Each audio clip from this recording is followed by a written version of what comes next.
আজকে বাংলা একাডেমি সহজ পাঠের পক্ষ থেকে নতুন একটা ক্লাস তোমাদের নেব। দ্বাদশ শ্রেণীর একটি কবিতা।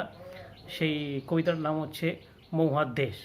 তো এই মহুয়ার দেশ কবিতাটা জানতে গেলে বা পড়তে গেলে আমরা নিশ্চয়ই জানবো যে এই কবিতাটির কবিকে। তো এই কবিতার কবি হলেন সমর সেন, এবং তার একটা আলাদা পরিচিত আছে। তোমরা সবাই জানো যে বাংলা সাহিত্যের একজন বিখ্যাত ইতিহাসকার তিনি হলেন ডক্টর দীনেশচন্দ্র সেন। তার পৌত্র হচ্ছে এই আমাদের সমর সেন। তো তারই একটি কবিতা আজকে আমাদের দ্বাদশ শ্রেণীর আলোচ্য বিষয়। তো তোমাদের একটু বলে রাখি যে এই যে এই যে আমরা যে কবিতাটা যে পড়বো এর মূল কাব্যগ্রন্থের নাম কি। কারণ অনেক সময় দেখবে এমসিকিউতে বা শর্ট টাইপ কোশ্চেনে থাকে যে মহুয়ার দেশ কবিতাটির মূল কাব্যের নাম কি। তো তোমরা জেনে রাখো, আমি বলি যে এর মূল কাব্যগ্রন্থের নাম হচ্ছে কয়েকটি কবিতা। নিশ্চয়ই শুনতে পেয়েছো বা বুঝতে পেরেছো। তাহলে মহুয়ার দেশ কবিতার মূল কাব্যের নাম কি? কয়েকটি কবিতা, অর্থাৎ এটুকু লিখলেই হবে। তা তোমরা বুঝতে পেরেছো। এবারে আমরা আস্তে আস্তে কবিতায় প্রবেশ করব। আসলে কবি সমর সেন একজন আধুনিক কবি, এবং তিনি গ্রামেরও কবি, এবং তিনি গ্রামকেও ভালোবাসেন। অর্থাৎ গ্রামের যে অনাবিল সৌন্দর্য রয়েছে, অনাবিল যে প্রকৃতি রয়েছে, তাকে তিনি খুব ভালোবাসেন এবং তার মধ্যে থাকতে ভালোবাসেন। কিন্তু ওই জীবন জীবিকার তাগিদে সবসময় কিন্তু গ্রামে থাকা হয় না। এখানে কবি সমর সেনও কিন্তু গ্রাম বাংলার কবি, অর্থাৎ প্রকৃতির অনাবিল আনন্দে এবং সৌন্দর্যের মধ্যে তিনি বড় হয়েছিলেন। কিন্তু ওই যে বললাম, জীবন জীবিকার তাগিদে তাকে কিন্তু আস্তে আস্তে এই গ্রাম ছেড়ে শহরে আসতে হয়েছে। কিন্তু এই শহুরে সভ্যতায় বসবাস করতে করতে কবি কিন্তু হাঁপিয়ে উঠেছে। কারণ কবি দেখতে পাচ্ছেন চারদিকে কংক্রিটের দেয়াল, অর্থাৎ পাথর, কংক্রিট, বিভিন্ন গাড়ি ঘোড়া, দূষণ, দূষিত বায়ু, বাতাস, এই সমস্ত যেন শহরকে একেবারে কলঙ্কিত করে তুলেছে। অর্থাৎ সেখানে যেন আমরা নিঃশ্বাস নিতে আর পাচ্ছি না, প্রচণ্ড কষ্ট হচ্ছে। তো কবি এই নগর জীবন, এই নাগরিক যন্ত্রসভ্যতার যে অত্যাচার বা নাগরিক যন্ত্রসভ্যতার যে কষ্ট, সেই কষ্ট কবি আর সহ্য করতে পারছেন না। তিনি চাইছেন এই নাগরিক জীবন থেকে বা নাগরিক এই যন্ত্রসভ্যতার বা যন্ত্রদানবের অত্যাচার থেকে কবি একটু দূরে সরে যেতে চাইছেন। কবি এর থেকে মুক্তি পেতে চাইছেন, এর থেকে কবি অনেকটা দূরে যেতে চান। তো কবি কোথায় যেতে চান? নিশ্চয়ই কোথাও যেতে চান যেখানে এই নাগরিক সভ্যতার দানবীয় অত্যাচার থাকবে না, ভয়ঙ্কর শব্দ থাকবে না, শব্দ দূষণ থাকবে না, বাতাসে কোনো দূষণ থাকবে না, শ্বাস প্রশ্বাস নিতে কষ্ট হবে না, অর্থাৎ প্রাণ ভরে নিঃশ্বাস নিতে পারবে। এমন এক জায়গায় কিন্তু কবি যেতে চান। কিন্তু কোথায় যাবেন? কবি এমন এক জায়গায় যেতে চান, সেই জায়গাটার কবি নাম এখানে বলেছেন, এবং সেটাই হয়ে উঠেছে আজকের কবিতার নাম কি? মহুয়ার দেশ। আসলে তোমরা এক্ষুনি বলবে, স্যার মহুয়ার দেশ তো কোনো নাম শুনেনি, তো কবি মহুয়ার দেশে কী করে যাবেন? একদম সত্যি কথা, ঠিকই বলেছ।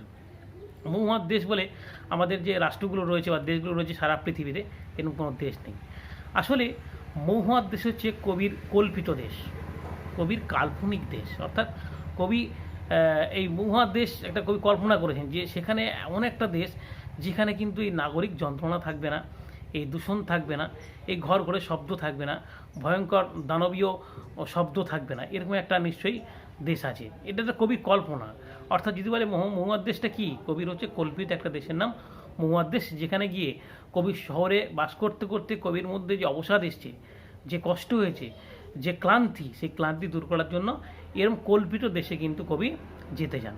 তো সেই দেশটা কেমন হবে, অর্থাৎ মহুয়ার দেশটা ঠিক কেমন, সেখানের প্রকৃতি কেমন, সেখানে পরিবেশ কেমন, সেখানের প্রকৃতির অনাবিল যে বাতাবরণ কেমন, তা তিনি কবিতায় কিন্তু ব্যক্ত করেছেন।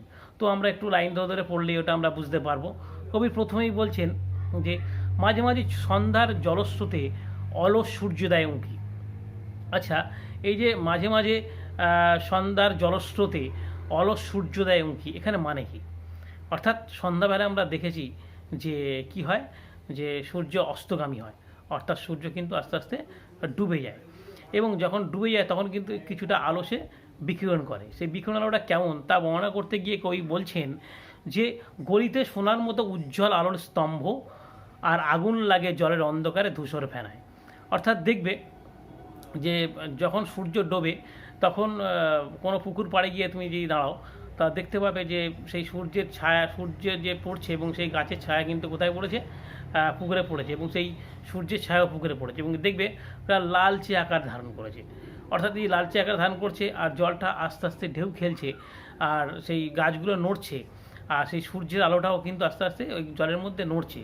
কবির সেই যে জল নড়াটা, এটা অর্থাৎ প্রকৃতির যে ভাষ্য, মনে হচ্ছে যেন একটা গলিত সোনা।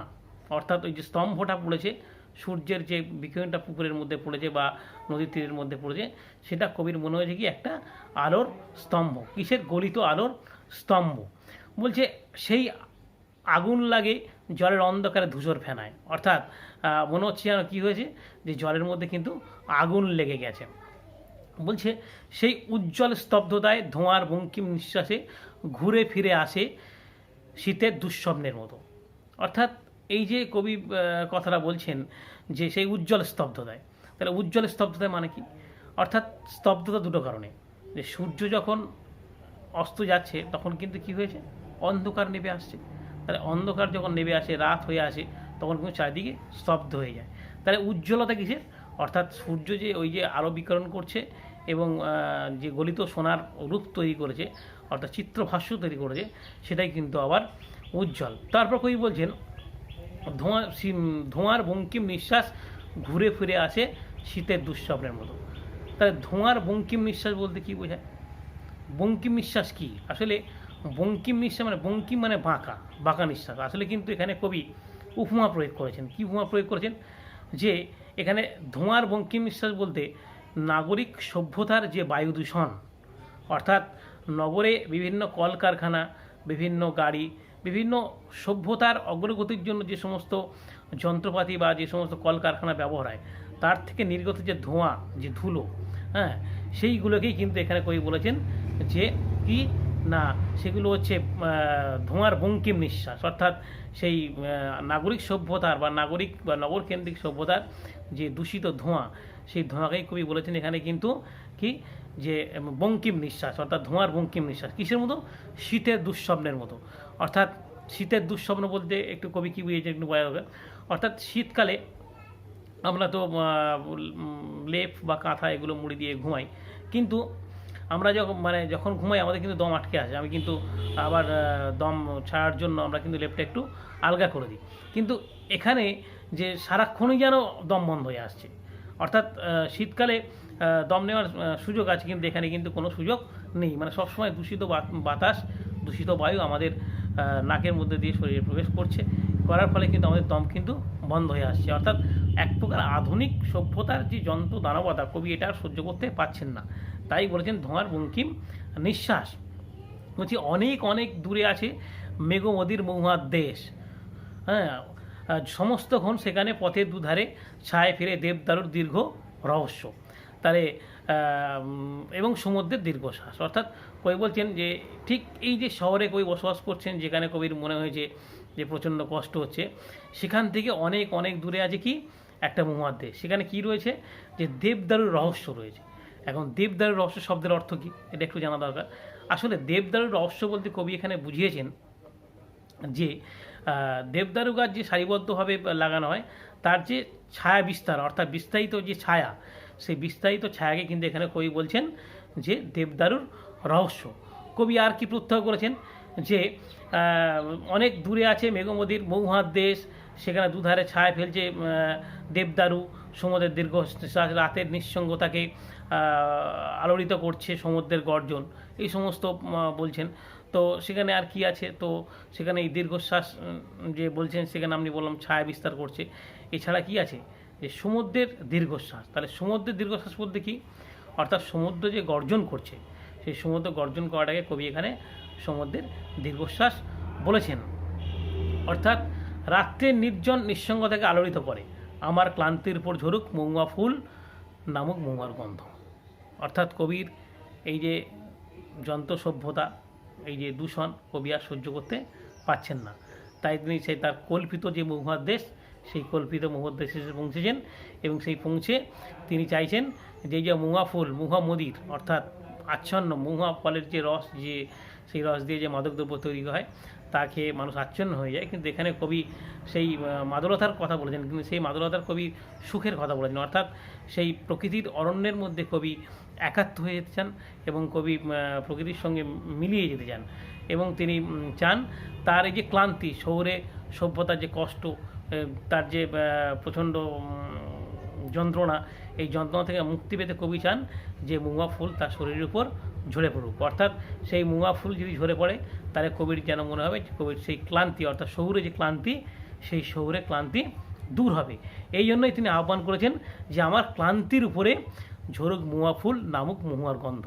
অর্থাৎ কবি মহুয়া ফুলের গন্ধটাও গ্রহণ করতে চান, আর কবি চান তার ক্লান্তিটা দূর করার জন্য তার সারা শরীরময় যেন ছড়িয়ে পড়ে মহুয়া ফুল।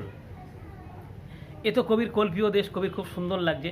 কিন্তু এই যে স্বপ্ন বিলাসী মন, কবি স্বপ্নের ডানা মেলে কবি সেই শহর থেকে বেরিয়ে এসেছিলেন মহুয়া নামক দেশে। সেই মহুয়া দেশে কবির প্রকৃতির অনাবিল সৌন্দর্য আনন্দ উপভোগ করেছিলেন, যেখানে গলিত সোনার মতো সূর্য উঁকি দিচ্ছে, সূর্য অলস হয়ে গেছে, হ্যাঁ সূর্য আর যেন আলো দিতে পারছে না, এমন একটা পরিবেশের মধ্যে দেবদারু ছায়া বিস্তারের মধ্যে কবি আসতে চেয়েছেন। ধোঁয়ার বঙ্কিম নিঃশ্বাস ত্যাগ করে তিনি মহুয়া ফুল তার শরীরের উপর যাতে পড়ে তার জন্য তিনি আহ্বান করেছেন এবং তিনি মহুয়ার গন্ধে মাতাল হয়ে সেই প্রকৃতির মধ্যে বিস্তার করতে চান, প্রকৃতির মধ্যে থাকতে চান। কিন্তু এই কবির যে এই কল্পীয় দেশের মধ্যে গিয়েছিলেন, কবির সেই স্বপ্ন কিন্তু একেবারে ভঙ্গ হয়ে গিয়েছে। অর্থাৎ কবি কিন্তু কবির যে কল্পনার দেশ বা কল্পিত যে দেশ, সেই যে স্বপ্নের জন্য, যে ক্লান্তি দূর করার জন্য কবি এই মহুয়ার দেশে ছিলেন, কবির সেই স্বপ্ন কিন্তু দীর্ঘস্থায়ী হয়নি। কবি কিন্তু আবার অন্য যন্ত্রণায় পড়েছেন। অর্থাৎ যেখানে এসছেন সেখানে বলছেন এখানে অসহ্য নিবিড়, মাঝে মাঝে শুনি মহুয়া বনের ধারে গভীর বিশাল শব্দ। অর্থাৎ কবি যে মহুয়ার দেশে এসছেন মনে করেছেন এখানে শুধু প্রকৃতির অনাবিল আনন্দ আছে, কিন্তু সেখানেও সেই শহরের মতো, যে শহরের প্রচণ্ড ভয়ঙ্কর শব্দ, ভয়ঙ্কর দূষণ, ঠিক তারই মতো এখানেও কিন্তু যেন দূষণ রয়েছে। কি না, সেই মহুয়া দেশের মধ্যে একটা কয়লা খনি রয়েছে, সেই কয়লা খনির গভীর শব্দ কবিকে আলোড়িত করে তুলছে। অর্থাৎ কবি বলছেন যে আজকে শহরও কিন্তু কী করেছে, গ্রামকে গ্রাস করেছে। অর্থাৎ শহর যেমন আধুনিক, আস্তে আস্তে গ্রামগুলো কিন্তু আধুনিক হচ্ছে। অর্থাৎ সেই গ্রামে এসে কিন্তু কবির আশা কিন্তু পূর্ণ হয়নি। কবি যেন হতাশ বোধ করেছেন। কবি কী দেখেছেন যে মহুয়া বনের ধারে গভীর বিশাল শব্দ, কি সেখানে একটা কয়লা খাদান রয়েছে, অর্থাৎ সেখানে কয়লা তোলা হয়। ফলত সেই কয়লা খাদানের যে গভীর শব্দ, মানে প্রচণ্ড যে কয়লা ভাঙার যে শব্দ, সেই শব্দটাকে কবি এখানে কী বলেছেন, গভীর শব্দের কথা বলেছেন। অর্থাৎ কবির স্বপ্ন ভঙ্গ হয়েছেন। কবি যে প্রকৃতির মধ্যে আসতে চেয়েছিলেন সে প্রকৃতি কিন্তু এটা নয়। আর শিশির ভেজা সকালে অবসন্ন মানুষের শরীরে ঘুমহীন তাদের ক্লান্ত চোখে কিসের যেন ধুলোর কলঙ্ক। অর্থাৎ যে তারা সারা রাত ধরে ওই কলকারখানায়, অর্থাৎ ওই কয়লা খনিতে কাজ করেছে। এই কয়লা খনিতে কাজ করার ফলে তারা কিন্তু ক্লান্ত, তাদের চোখে কিন্তু ঘুম নেই, তাদের শরীর কিন্তু অবসন্ন হয়ে পড়েছে। অর্থাৎ তাদের শরীর দেখে বোঝা যাচ্ছে যে তারা কিন্তু আর বেশি কিছুদিন বাঁচবে না, অর্থাৎ তাদের জন্য সময় শেষ হয়ে এসছে। এমনিতে তোমরা হয়তো জানো না যে কয়লা খনিতে যারা কাজ করেন তাদের গড় আয়ু অনেকটা কমে আসে, কারণ তাদের নাকের মধ্য দিয়ে যে ধুলোগুলো ঢোকে, সেই ধুলো ফুসফুসে গিয়ে বিভিন্ন ফুসফুসের রোগে আক্রান্ত হন এবং তারা মারা যান। অর্থাৎ কবি অবসন্নতা ফিরে এসছে। অর্থাৎ কবি যে স্বপ্ন নিয়ে তার সেই যন্ত্র সভ্যতার, নগর সভ্যতার যে কষ্ট, যে নগরের যে অত্যাচার, কংক্রিটের দেয়াল, কংক্রিটের সব কিছু, এর থেকে মুক্তি পেতে যে মহুয়ার দেশ, কল্পিত দেশে কবি এসেছিলেন শান্তি পাওয়ার জন্য, শান্তিতে বসবাস করার জন্য, সেই শান্তি বা সেই ভালোবাসা কিন্তু দীর্ঘস্থায়ী হয়নি, কারণ সেখানেও রয়েছে সেই শহরে শব্দ। অর্থাৎ সেখানকার মানুষও কিন্তু আজ ভালো নেই, তারা কিন্তু আজকের বিভিন্ন রোগে আক্রান্ত। কয়লা খনিতে কাজ করতে করতে তাদের শরীর কিন্তু আজকে অবসন্ন হয়ে পড়েছে, তারা কিন্তু মানে প্রায় মৃতপ্রায়, অর্থাৎ তাদেরও মৃত্যু যেন অনাগত। অর্থাৎ কবি কিন্তু কোথাও শান্তি পাচ্ছেন না। অর্থাৎ কবির পূর্বের যে প্রকৃতি, সেই প্রকৃতি কিন্তু কবি আর ফিরে পাচ্ছেন না। সব জায়গায় কিন্তু এই নাগরিক সভ্যতা সমস্ত গ্রামকে গ্রাস করেছে।